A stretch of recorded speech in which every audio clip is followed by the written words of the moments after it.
상상해보세요.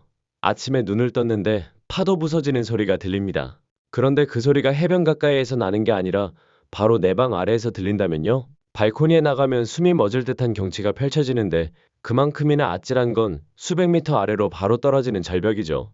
세상 곳곳에는 이렇게 무모하리만큼 과감한 장소에 지어진 집들이 있습니다. 자연의 분노를 정면으로 맞서면서 마치 중력을 비웃듯 서 있는 집들이죠. 그렇다면 도대체 사람들은 왜 이렇게 벼랑 끝에서 살고 싶어 할까요? 오늘은 전 세계에서 가장 위험한 집 20곳을 함께 살펴보겠습니다. 20위. 솔베이 산장. 스위스 체르마트 근처. 유명한 마터홀은 북동쪽 능선 위에는 해발 무려 4,000m 높이에 자리 잡은 산장이 있습니다. 바로 솔베이 산장이죠. 이 산장은 사실 일반인이 묵는 숙소가 아니라 마터호른을 오르다 위급한 상황에 처한 알피니스트들을 위한 긴급 피난처입니다. 폭풍이나 눈사태 같은 극한 상황에 부딪힌 산악인만 이곳에 들어올 수 있어요. 안에는 단 10개의 침대만 있어서 아주 작은 공간이지만 목숨을 지킬 수 있는 소중한 쉼터 역할을 합니다. 또 라디오 전화기가 설치되어 있어서 긴급 상황 시 구조 요청도 가능합니다. 하지만 이곳의 매력은 단순히 안전한 피난처라는 점에 그치지 않습니다. 이 산장에서 바라보는 풍경은 그야말로 평생 잊지 못할 장관이에요. 가파른 마터호른 정상과 끝없이 펼쳐진 알프스 산맥을 내려다보는 그 뷰는 그 자체로 누구에게나 깊은 인상을 남깁니다. 19위. 카스텔폴리데 라로카. 스페인 카탈루냐 지방 지로나주에는 아주 특별한 마을이 있습니다. 이름은 카스텔폴리데 라로카인데 정말 절벽 끝에 아슬아슬하게 매달려 있는 듯한 모습이에요. 이 마을은 무려 50m 높이의 현무암 절벽 위에 지어졌습니다. 아래쪽에서는 두 개의 강, 플루비아 강과 토리넬 강이 만나는 지점이 흐르고 있죠. 이 절벽은 오래전 화산 활동으로 생긴 용암이 굳어져 형성된 것이라 지금도 마치 거대한 자연의 성벽처럼 보입니다. 길게 1km 가까이 이어진 이 절벽 위에 약 1000명의 주민이 살고 있는데요. 카스텔폴리라는 이름은 중세 시절 양모를 다루던 장인들, 즉 풀러들이 활동하던 데서 비롯됐습니다. 당시에는 물에 담근 천을 두드려 두껍게 만드는 양모 가공업이 번성했거든요. 이 마을에서 가장 눈에 띄는 건 역시 고딕 양식의 산살바도르 교회입니다. 높게 솟은 종탑에 오르면 절벽이 마을과 주변 화산 지형이 한눈에 펼쳐지는데 그 풍경은 정말 압도적입니다. 마치 과거와 현재가 공존하는 듯한 이 마을은 자연이 만든 절벽 위에 사람들의 삶과 역사가 어우러진 아주 특별한 공간이라 할 수 있습니다. 18위. 절벽마을 아툴리아.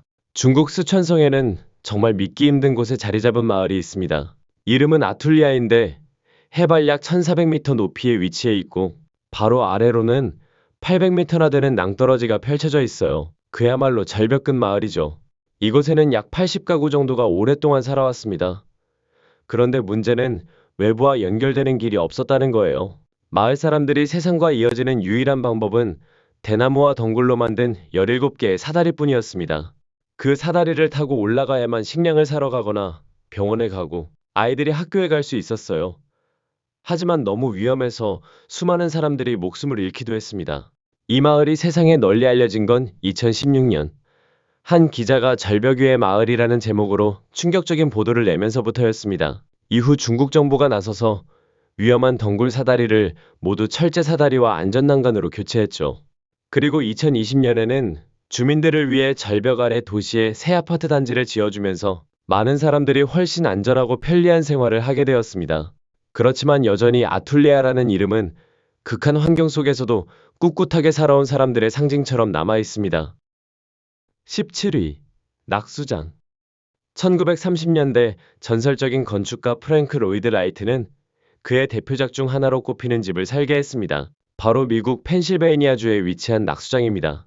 이 집은 1937년에 완공됐는데 당시 라이트는 이미 60대에 접어든 원로 건축가였음에도 불구하고 누구도 상상하지 못한 도전을 해냈습니다. 원래 의뢰인은 대형 백화점 사장이었던 에드거 카우프만 부부로 이들은 자신들의 별장 부지에 흐르는 폭포를 내려다보는 집을 원했습니다.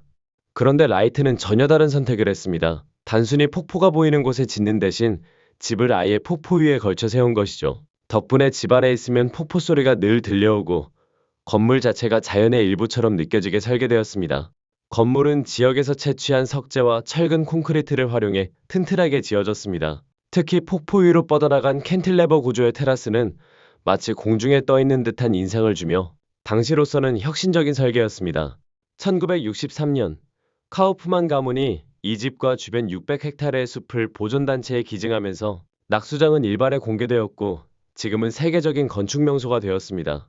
낙수장은 자연과 건축의 완벽한 조화를 보여주는 대표적인 사례로 꼽히며 오늘날까지도 수많은 건축가들에게 영감을 주는 작품입니다.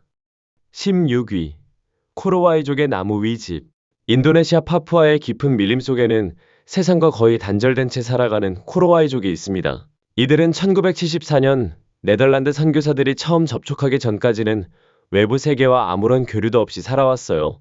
코로와이족의 가장 독특한 생활 방식은 바로 나무 위에 지은 집입니다. 이들은 거대한 나무를 기둥 삼아 때로는 주변의 여러 나무와 튼튼한 나무 기둥을 함께 사용해 집을 올립니다. 높이는 보통 6m에서 높게는 35m까지 올라가는데 그야말로 하늘에 매달린 집이죠. 왜 이렇게 높이 짓느냐고요?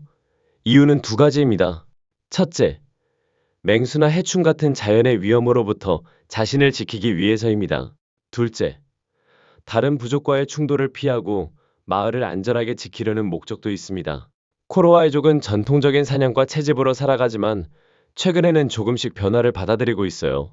일부 주민들은 관광객들을 맞이하고 여행사와 협력해 자신들의 문화를 외부에 소개하면서 소득을 얻기도 합니다. 이들의 집은 단순한 건축물이 아니라 자연 속에서 살아남기 위한 지혜이자 세상과 거리를 두고도 자신들만의 문화를 지켜온 상징이라 할 수 있습니다. 15위 하비타트 67.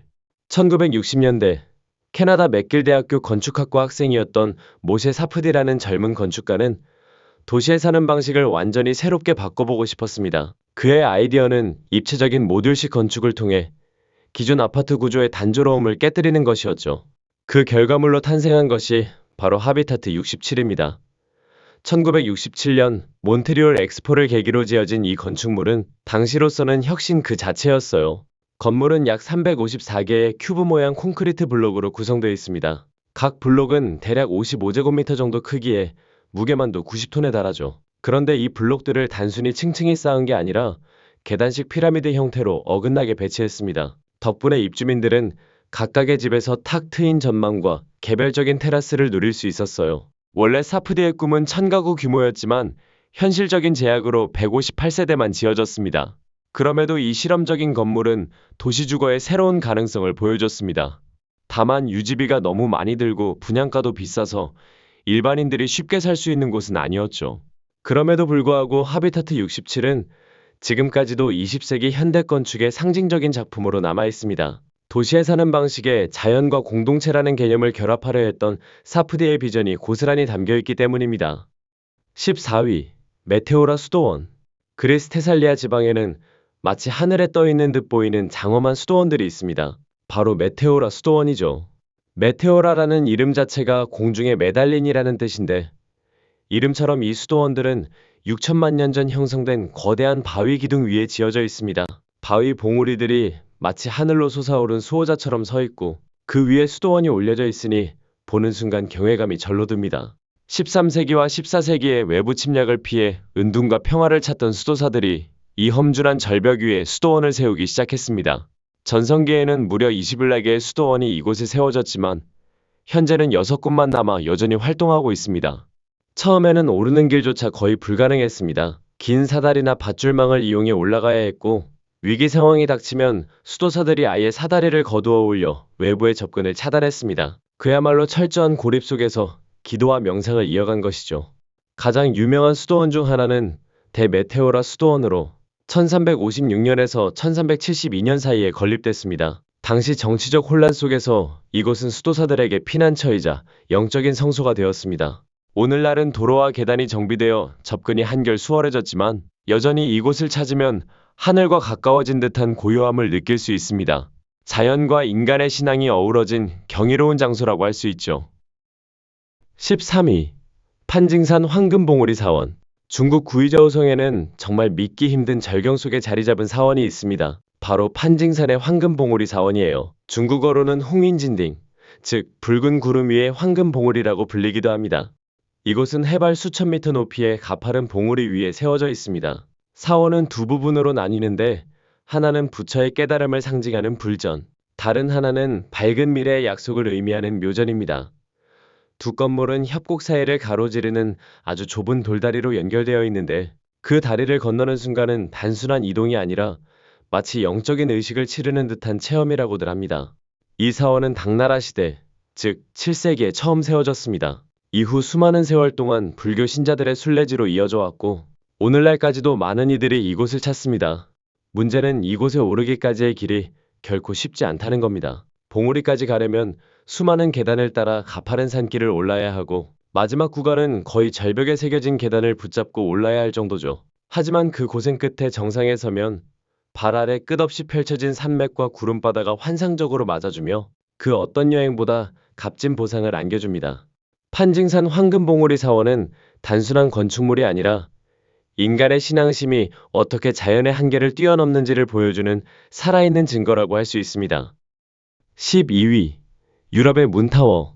스페인 마드리드의 중심가 카스테야나데로 근처에는 아주 독특한 쌍둥이 빌딩이 서 있습니다.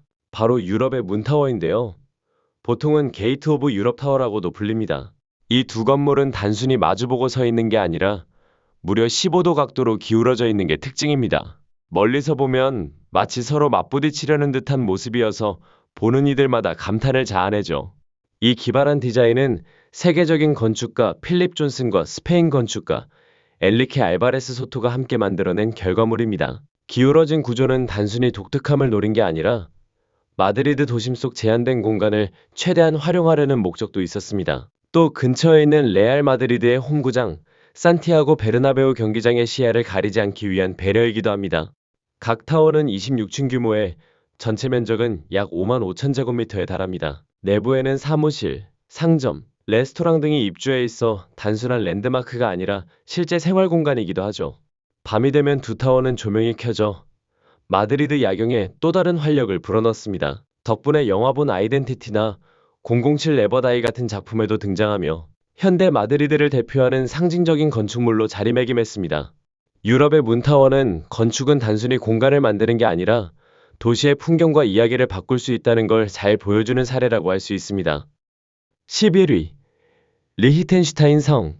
독일 바덴 비르텐베르크주에는 잘 알려진 노이슈반슈타인 성처럼 화려하진 않지만 그에 못지않은 매력을 가진 성이 있습니다. 바로 리히텐슈타인 성입니다. 이 성은 19세기 중반 부유한 귀족 비렐름 폰 비르텐베르크 백작이 세운 건축물입니다.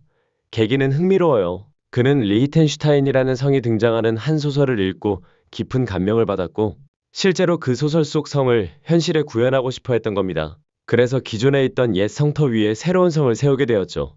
사실 이곳에는 더 오래된 역사가 있습니다. 원래 성은 1200년경에 세워졌는데 전략적으로 중요한 위치에 있었던 탓에 끊임없이 공격을 받았고 결국 여러 차례 파괴와 재건을 반복하다가 폐허가 되어버렸습니다. 새로 지어진 리히텐슈타인 성은 규모가 크지 않고 다른 유럽 성에 비해 화려함은 덜하지만 오히려 그 소박한 분위기 덕분에 독특한 매력이 있습니다. 내부에는 중세시대의 무기, 칼, 갑옷, 그리고 초기 화기류까지 전시되어 있어 당시의 역사를 엿볼 수 있습니다. 아찔한 절벽 위에 서 있는 이 성은 보는 순간 동화 속 한 장면 같은 인상을 주며 독일인들에게는 작지만 특별한 성으로 사랑받고 있습니다. 10위. 장 앙투안 카렐 산장. 스위스와 이탈리아 국경에 걸쳐 있는 전설적인 산, 체르비노의 남서쪽 능선에는 아주 특별한 산장이 있습니다. 바로 장 앙투안 카렐 산장인데요. 이 산장은 이름 그대로 1865년에 이 능선을 통해 마터오른 첫 등정에 성공했던 현지 가이드장 앙투안 카렐의 이름을 따서 지어졌습니다. 해발 약 3,830m에 위치해 있으며 극한의 등반 코스로 알려진 사자 능선 루트를 도전하는 산악인들에게 없어서는 안 될 베이스 캠프 역할을 하고 있습니다. 안에는 단 5개의 침대만 마련되어 있고 연중 내내 등반객들을 맞이하고 있습니다. 산장이 처음 문을 연 것은 1969년인데 이후 자연재해로 여러 차례 어려움을 겪었어요. 특히 2000년대 초반 큰 산사태가 일어나 이 지역이 크게 손상되었고 이후 보수와 개축을 거쳐 지금까지 이어지고 있습니다. 흥미로운 점은 산장 근처에 헬기 착륙장이 따로 있다는 것입니다. 덕분에 응급구조나 물자 수송이 빠르게 가능해 고산 등반객들에게 든든한 안전망이 되어주고 있습니다.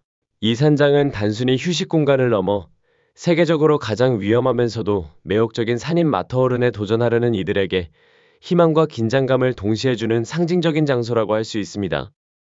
9위. 드리나 강이 섬집.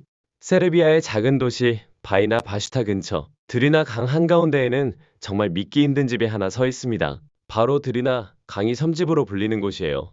1968년 지역 주민 몇 명이 강 위 작은 바위 섬을 발견하고 여기에 작은 휴식처를 만들면 어떨까라는 아이디어를 냈습니다. 그렇게 지어진 집은 목재로 만든 아담한 오두막 형태였고 강물 위에서 고요히 자리 잡은 모습이 너무나 인상적이었습니다.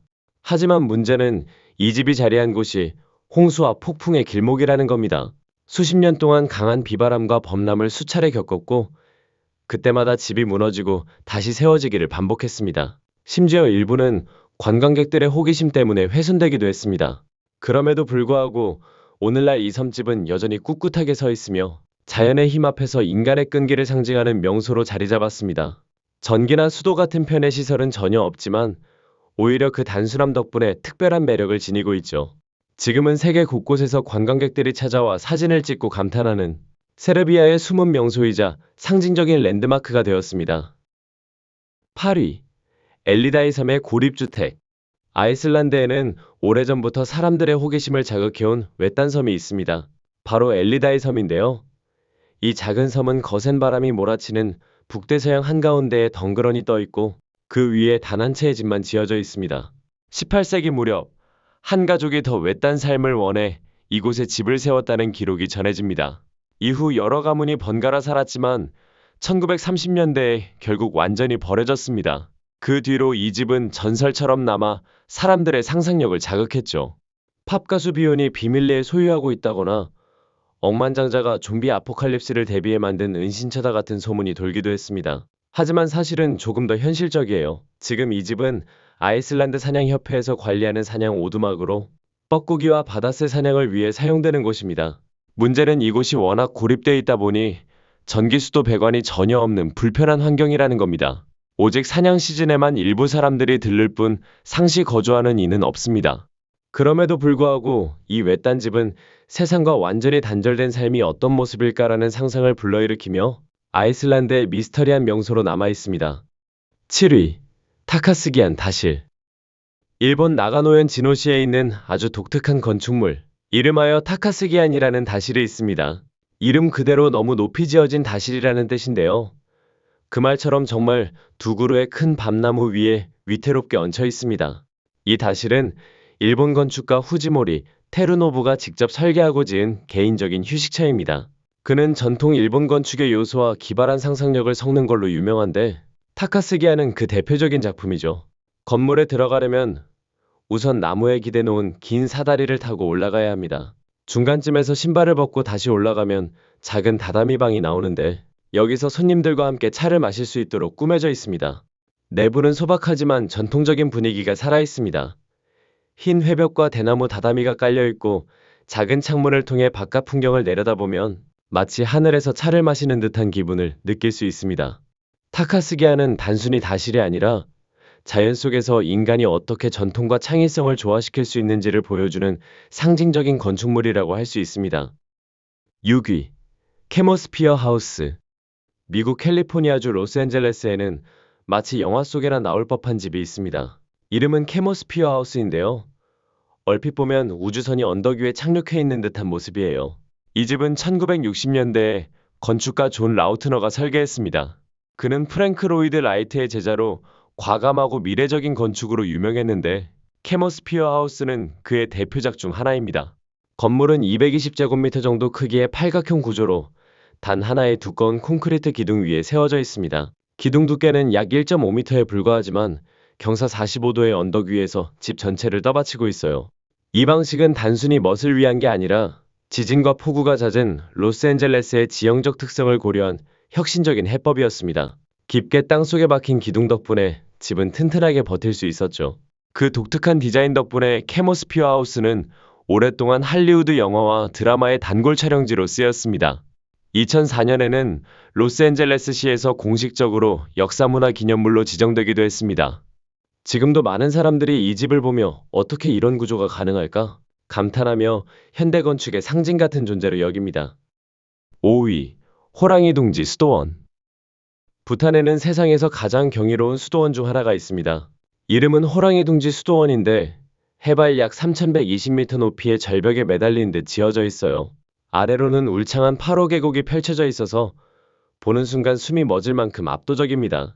이 수도원은 단순히 관광 명소가 아니라 부탄 사람들에게는 깊은 영적 의미를 가진 신성한 공간입니다. 불교의 바즈라야나 전통을 따르는 이들에게는 순례의 상징 같은 곳이죠.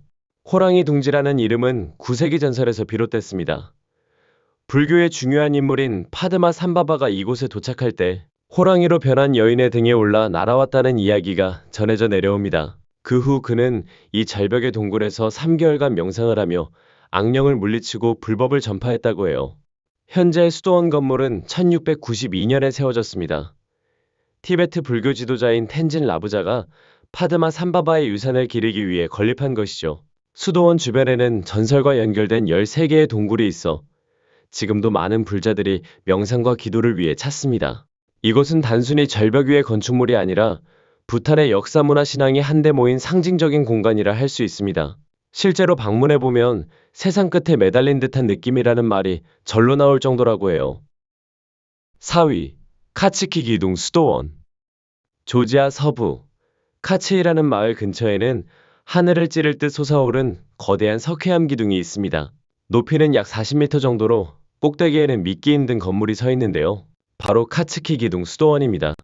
이 수도원은 9세기 혹은 10세기 무렵 처음 세워진 것으로 알려져 있습니다. 당시 수도사들은 이곳을 하늘과 땅을 잇는 다리라고 여기며 세속의 유혹과 위험을 피하고 오로지 신과 더 가까워지기 위해 이곳에 은둔했습니다.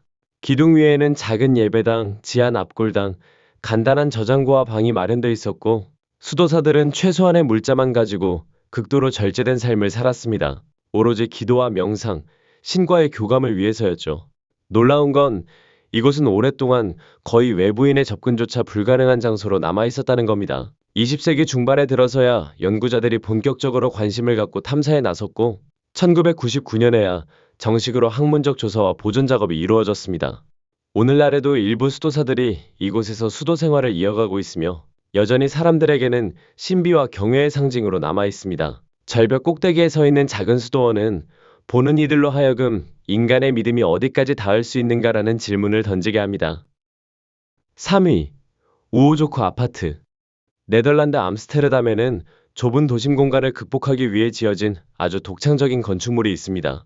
바로 우호조크 아파트인데요. 1997년 완공된 이 건물은 네덜란드 건축사무소 MVRDV의 대표작 중 하나로 꼽힙니다.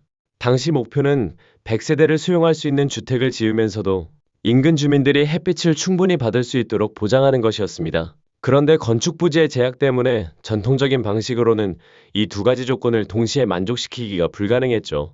그래서 나온 해법이 바로 건물 외벽에 아파트를 매달아 버리는 것이었습니다. 일부 세대를 건물 본체에서 밖으로 튀어나오게 캔틸레버 구조로 지어낸 겁니다. 덕분에 아래쪽에는 햇빛이 가려지지 않고 위쪽에는 추가 세대를 확보할 수 있었어요. 멀리서 보면 건물 옆에 네모난 상자가 공중에 떠 있는 듯 보여 보는 이들마다 이게 과연 안전할까 하고 놀랍니다. 하지만 튼튼한 구조와 정밀한 설계 덕분에 수십 년이 지난 지금도 아무 문제 없이 유지되고 있습니다. 우호조크 아파트는 단순한 주거 공간을 넘어 도시건축의 한계를 창의적으로 극복한 사례로 평가받으며 세계적인 건축 잡지와 전시회에도 자주 소개됩니다. 2위, 현공사. 중국 산시성에는 1500년 넘게 절벽에 매달린 채 존재해온 경이로운 사원이 있습니다. 바로 현공사인데요. 이름 그대로 마치 허공에 떠 있는 듯한 모습이라 보는 사람마다 숨을 죽이게 됩니다. 현공사는 북위시대 5세기 무렵 한승려 료란이 처음 지었습니다. 절벽에 뚫은 구멍 속에 나무 기둥을 박아 건물을 고정시켰는데 지금까지도 그 정교한 구조가 버티고 있는 게 믿기지 않을 정도예요. 사원은 단일 건물이 아니라 40여 개의 방과 복도, 발코니가 미로처럼 이어져 있습니다. 절벽을 따라 난 좁은 길을 걷다 보면 발 아래로는 아찔한 낭떠러지가 펼쳐지고 위로는 기암괴석이 병풍처럼 둘러서 있어 마치 하늘과 땅 사이를 걷는 듯한 기분을 줍니다. 더 흥미로운 건 이곳이 단순히 불교 사찰이 아니라는 점입니다. 내부에는 불교, 도교, 유교를 상징하는 조각상이 함께 모셔져 있습니다. 중국의 대표적인 3대 사상이 한 공간에서 공존하는 보기 드문 장소인 셈이죠. 현공사는 단순한 건축물이 아니라 신앙 철학 공학이 한데 어우러진 기적 같은 유산입니다. 오늘날에도 수많은 건축가와 학자들이 어떻게 1500년 전 사람들이 이런 걸 지을 수 있었을까 하며 경이로워합니다. 1위. 프리스피리스 피어하우스. 캐나다 브리티시 컬럼비아의 울창한 숲속에는 정말 독특한 집들이 있습니다. 이름하여 프리스피리스 피어하우스인데요. 말 그대로 나무에 매달린 구 모양 집입니다. 현재 세 채가 운영 중인데 각각 이름도 붙어 있어요. 목재로 지어진 에리얼과 멜로디, 그리고 유리 섬유로 만들어진 루나입니다. 루나는 가볍고 튼튼하게 제작돼 날씨 변화에도 잘 견딜 수 있도록 설계되었죠. 이 집들은 최소 3그루 이상의 튼튼한 나무에 고강도 로프로 매달려 있습니다. 덕분에 바람이 불면 마치 나무와 함께 숨쉬듯 살짝 흔들리는데 이 느낌이 마치 숲과 하나가 된 듯한 기분을 줍니다. 안으로 들어가려면 나선형 계단을 따라 올라가고 짧은 현수교를 건너야 하는데 이 과정마저도 하나의 모험 같은 경험이 됩니다. 내부는 아늑하게 꾸며져 있으며 조명과 큰 창이 있어 숲속 풍경을 그대로 감상할 수 있습니다. 프리스피리스 피어 하우스는 단순한 숙박시설이 아니라 자연 속에서 나무와 함께 살아본다라는 철학이 담긴 집입니다. 그래서 전 세계에서 찾아온 여행객들이 이곳에서 하룻밤을 보내며 숲의 고요함과 특별한 감각을 만끽하곤 합니다.